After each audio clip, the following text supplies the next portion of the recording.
Muito boa noite, é com muita alegria que nós começamos mais um programa Direção Espiritual. Ainda sob o influxo da Festa da Misericórdia, essa liturgia que nos recorda que Deus é amor. Uma compreensão que talvez a gente leve muito tempo para chegar. Dá trabalho acreditar que Deus é amor, porque nem sempre nós somos livres para acreditar no amor de Deus. Às vezes a gente está condicionado pelos próprios ódios, pela história que teve. Quantas vezes, como padre, eu encontro pessoas que têm uma dificuldade imensa de acreditar que Deus é amor, porque tiveram uma história difícil com o pai. A palavra pai soa desconfortável. O conceito de pai soa desconfortável. Muitas vezes nós estamos com tantas amarras interiores que a gente não tem nem condições de chegar ao conhecimento do amor de Deus. Às vezes amarras que nós permitimos, amarras que nós não temos culpas também, fruto da história, da educação que a gente recebeu. Eu dizia aqui na minha pregação no domingo, que crer na misericórdia é muito sofisticado, dá trabalho, porque é muito mais fácil a gente se deixar mover pelos conceitos humanos que muitas vezes ficam distantes do conceito de misericórdia. Misericórdia é um conceito que condensa a justiça e o amor. Aquele que ama é justo. É igual você com seu filho. Você ama, você é capaz de dar a vida por ele, mas você espera resultados por causa deste amor. Não é que você quer algo em troca, não é para a sua satisfação, entenda bem o que eu estou dizendo. Quando você ama, você espera que esse amor seja correspondido, porque, não no sentido de você receber, é que aquele que está sendo amado precisa utilizar-se de todas as possibilidades daquele amor para poder crescer. É por isso que uma mãe e um pai exigem tanto do filho para que ele apresente resultados. É claro que isso tem um equilíbrio, né? Você não vai escravizar o seu filho para ele lhe oferecer resultados. Eu estou falando daqueles crescimentos humanos que todos nós esperamos que aqueles que nós amamos alcancem. Claro, que eu tenha alcançado também. Então, a justiça comporta justamente em você ter o direito de prestar contas. Sim, meu filho, eu amo você, eu pago a melhor escola que eu posso para você, eu tento lhe dar uma vida confortável na medida do possível, eu lhe dou oportunidades. Então isso é amor, isso é misericórdia. Eu estou atendendo a esse chamado que o amor me faz. Você é especial para mim. E é gratuito isso que eu faço, eu não estou fazendo para te cobrar. Mas por outro lado, eu quero ver a repercussão disso em você. Porque você merece a repercussão de tudo isso. Faz parte do meu amor eu ser justo. Eu quero ver o que você está fazendo dentro da sua escola, qual a oportunidade que você está tendo. É assim que Deus nos ama. Sempre nos dando, de maneira muito gratuita, o seu amor, como diz essa música. Eu não tenho o direito de dizer que Deus me ama mais que você, ainda que você tenha uma vida absolutamente errada, ainda que você seja um criminoso, ainda que você seja uma pessoa que já se perdeu em todos os sentidos da vida, todos os aspectos da vida. Você pode ter e tem o direito de dizer: eu sou um caso perdido em muitas coisas, porque no primeiro momento a gente acredita nessa bobagem, que a gente é um caso perdido.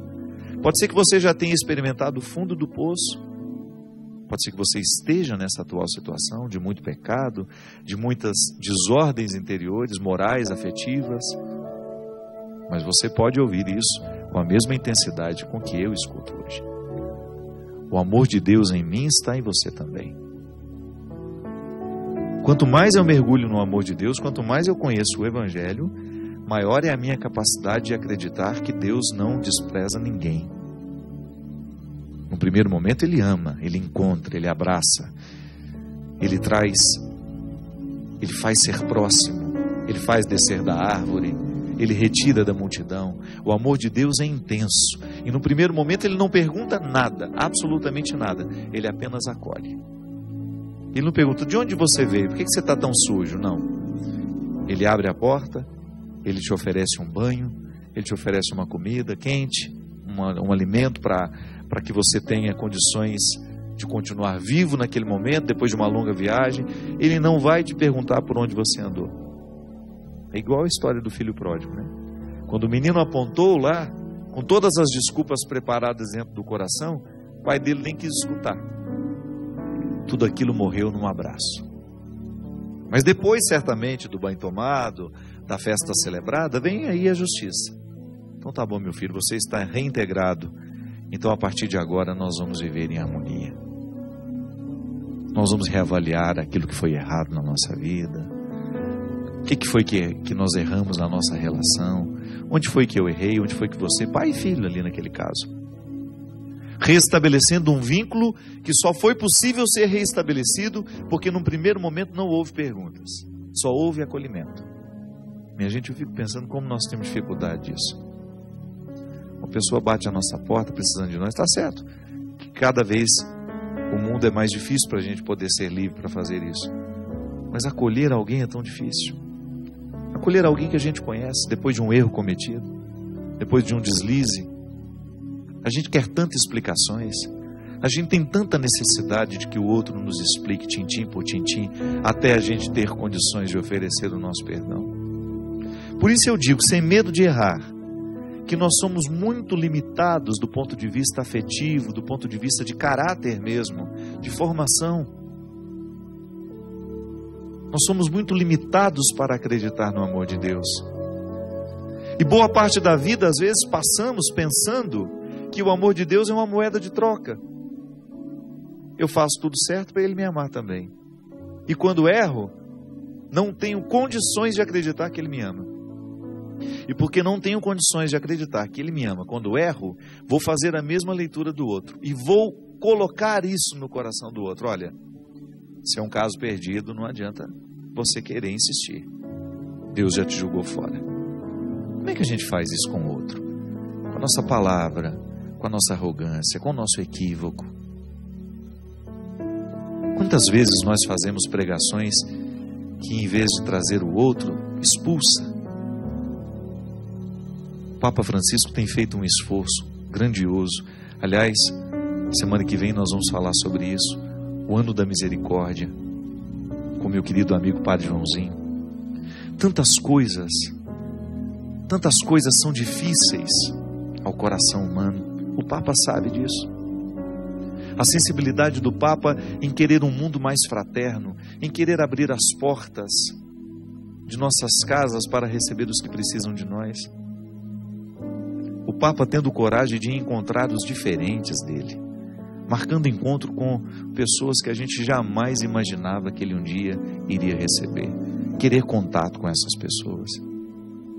O mesmo movimento que Bento XVI fez e que chamou muita atenção do mundo, no momento em que ele foi a Israel e que ele fez questão de se reunir, de ser recebido pelos líderes das 3 maiores religiões do mundo, os islâmicos, os judeus, o encontro das 3 maiores religiões do mundo. Essa proximidade, sabe, só o amor de Deus é que nos dá condições. A gente jogar por terra as nossas armas e a gente usar a única arma que realmente Jesus autorizou, que é o nosso amor, a nossa misericórdia, sim, que comporta a justiça, mas no primeiro momento é acolhimento. Eu não posso, igual você com seu filho, às vezes você tem um esforço danado, você quer que o seu filho participe da igreja, mas você o expulsa cada vez que você chega de casa, com seu jeito de ser. Como é que você expulsa ele da sua casa? Você expulsa daquela igreja que você gostaria que ele pertencesse. Às vezes nós queremos fazer a religião entrar goela abaixo dos nossos filhos. A maneira mais eficaz que a gente tem de educar um filho para a religião é ensinando ele desde pequeno a espiritualidade, que é a alma da religião. É o grande presente que as religiões podem nos dar, espiritualidade, que é o que nos sustenta, é o que nos mantém em pé. Que é a minha capacidade de amar os meus amigos, de me doar por eles, de ser capaz de fazer sacrifícios pela felicidade deles, de viver isso dentro da minha casa, construir a nossa casa um lar, tornar a nossa casa um lar, onde a partilha, a solidariedade são realidades, onde a gente esquece, a gente quebra o poder das maldades do mundo dentro de casa. Como as mulheres faziam no tempo da escravidão no Egito. Elas fechavam as portas de suas cabanas ali, de seus aposentos, né? Era o único lugar onde o opressor não prevalecia. Quando a gente fecha as portas da nossa casa, a gente tem que ter o direito, sim, de fechar as portas da maldade. A gente tem que fechar as portas da mentira, da hipocrisia, da morte, do vício. Porque a nossa casa é o lugar onde este amor é aprendido. É o que diz o Evangelho de hoje. Olha que beleza isso aqui. Palavra do Evangelho de hoje. Se você foi à missa, você ouviu. Se você não foi, tem a oportunidade de acompanhar agora. É João 3, versículo 16 a 21. João, capítulo 3, versículo 16 a 21. De fato, Deus amou tanto o mundo que deu o seu Filho único para que todo o que nele crê,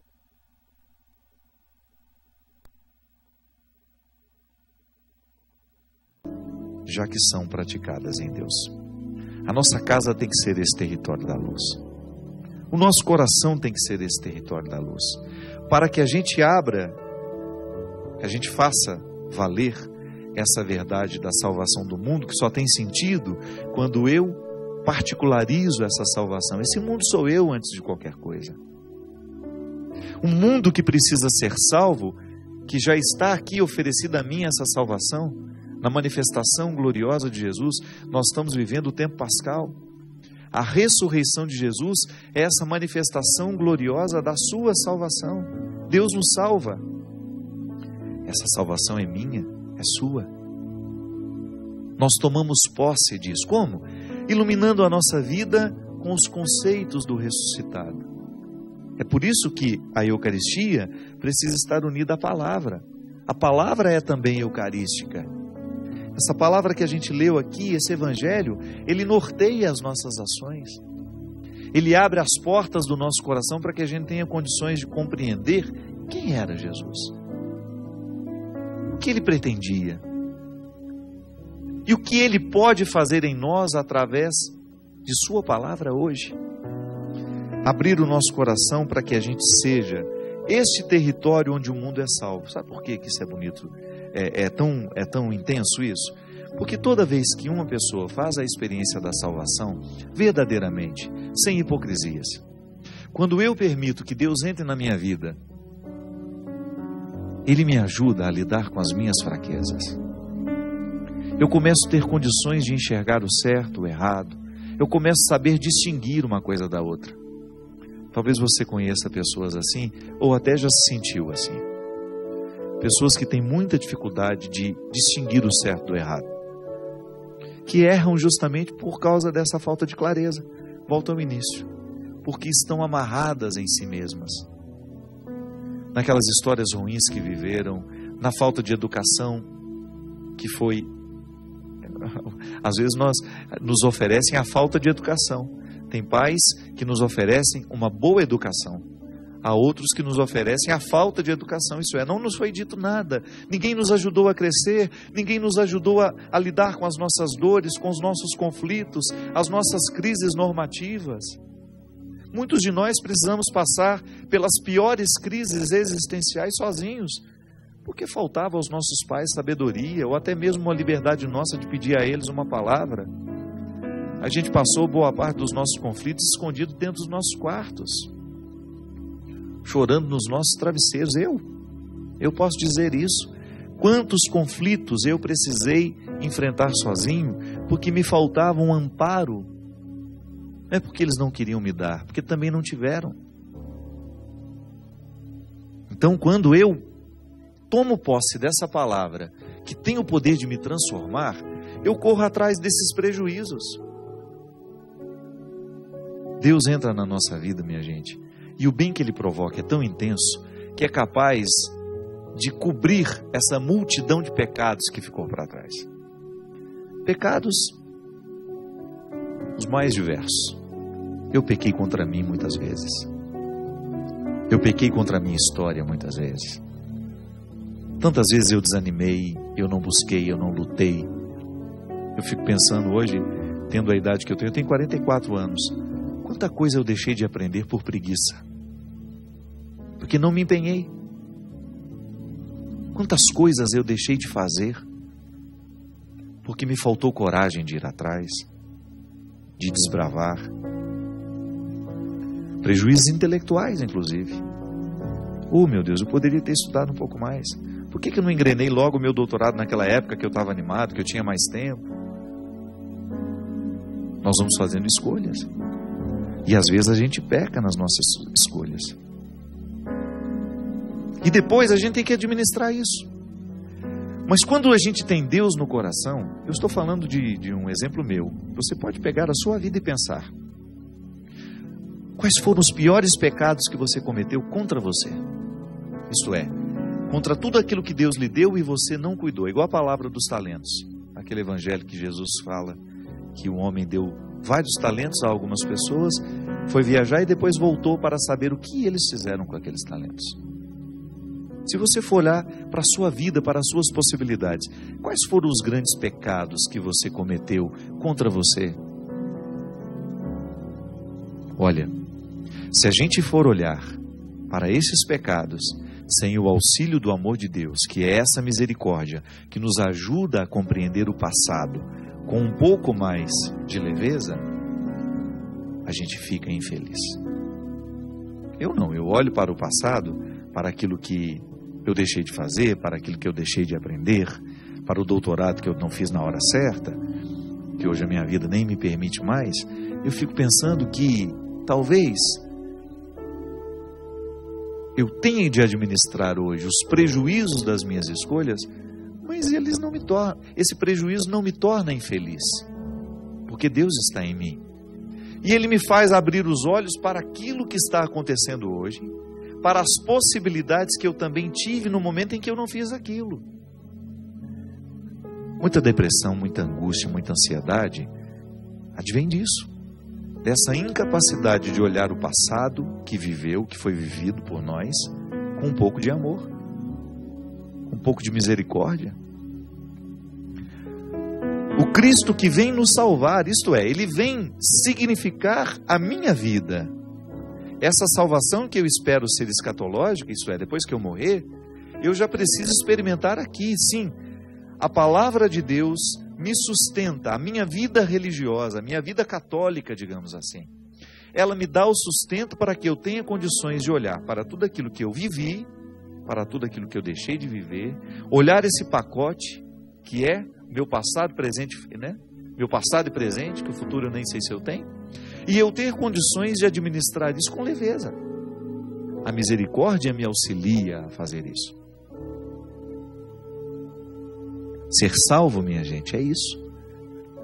A gente atualizar a salvação de Cristo na nossa vida hoje. Por isso, no domingo passado, a gente falava que a experiência da ressurreição não pode ser dissociada, separada da experiência da misericórdia. O Tomé, ao pedir a Jesus o direito de tocar nas suas chagas, ele quer fazer a experiência do ressuscitado. E ao permitir que suas chagas fossem tocadas por Tomé, Jesus já lhe ensina a lição da misericórdia, no mesmo gesto. Ele permite que aquele homem duvide. Isto é, Tomé, aproxime-se de mim como você realmente é. Não simule uma fé. Aproxime-se de mim como você verdadeiramente é. Um homem que precisa acreditar na ressurreição e que é recebido por mim, a partir dessa dúvida, de maneira misericordiosa. É assim que Deus nos trata. Toda vez que nós estivermos verdadeiramente posicionados, sem hipocrisia, porque se tem uma coisa que eu acho que nos afasta de Deus é justamente a nossa hipocrisia. Por quê? A nossa hipocrisia, ela não nos permite o encontro. Tem gente que é hipócrita até na hora de rezar e não está percebendo o que está sendo. O que é a hipocrisia? É essa casca de mentira que nós colocamos entre nós e Deus. Vai lá, faz uma reza que não é a sua reza. Vai lá, faz um pedido que não é o seu pedido. Vai lá, conta uma história que não é a sua história. Para com isso. Para de imitar os outros. Reze ao seu modo. Se tem uma coisa que eu não consigo entender, a pessoa, padre, eu não sei rezar. Ué, se você conversa com um amigo, se você sabe ter uma boa prosa com um amigo, então você sabe rezar. Rezar é a mesma coisa. É você contar a Deus o que você está vivendo. É como se você tivesse a oportunidade de dizer a Ele o contexto da sua vida, dos seus sofrimentos, das suas lutas. E você poderia me dizer assim, mas Ele já sabe. Só que a sua oração faz bem a você. E você sabe o poder terapêutico de um desabafo. Quando você está muito necessitado de jogar fora aquilo que está te atormentando, você vai lá e desabafa com o outro. É como você receber o telefonema de um amigo que está preocupado com você. Ali você desabafa. Está pesado, você conta. Mas está indo, estamos bem. Está difícil. Rezar é isso. Nós rezamos com os nossos amigos e não sabemos. Quando nós estamos diante de alguém que nos ama de verdade, quando não existe hipocrisia, quando você tem coragem de mostrar ao outro o seu coração, você pode ter certeza que você está experimentando o espírito da oração, que é a conexão entre duas pessoas. E aqui nesse caso, uma dimensão mística, uma conexão mística transcendental, sobrenatural entre nós e Deus. Nós, filhos machucados pelas histórias que vivemos, pelos pecados que cometemos, sendo abraçados, sendo envolvidos por um Pai que não tem limites para o seu amor. Rezar é a gente ser recebido por Deus em audiência particular.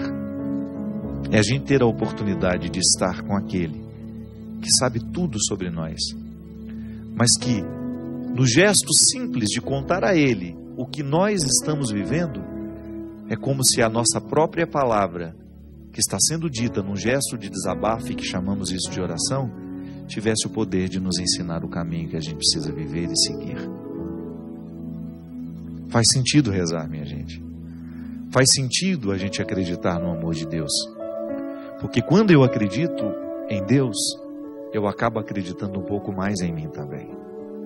Quando você acredita em Deus, você acaba acreditando um pouquinho mais em você. E quando você mergulha nesse desconcerto do amor de Deus por você, porque apesar de todos os seus erros, apesar de todas as suas fraquezas, Deus continua amando você. Não mudou de ideia, não. Não é o pecado horroroso que você cometeu hoje que mudou de ideia, que fez Deus mudar de ideia. A partir de hoje eu não amo mais aquela menina. Olha o que ela fez comigo. A partir de hoje eu não amo mais aquele rapaz. Olha o que ele fez. Não. Aproxime-se. Ele não vai nem perguntar o que você fez. Ele vai te abraçar, vai te oferecer um banho, um banquete, uma festa. E depois que tudo passar e você já sentir-se em casa novamente, acolhido no coração dele, vocês voltam a conversar e acertar os pontos. Porque entre a sua consciência e Deus não cabe nenhuma mediação. É você e Ele. Eu posso até te absolver do seu pecado pelo Padre, pelo poder sacerdotal que eu tenho, pelo Padre que eu sou. Mas essa mediação entre a sua consciência e Deus, eu não posso fazer. Como dizia o sábio, entre o último suspiro, o último momento da nossa vida e a eternidade, paira um abismo de misericórdia. É na direção desse abismo que a gente caminha. Nós vamos para um rápido intervalo e a gente volta já já com o programa Direção Espiritual.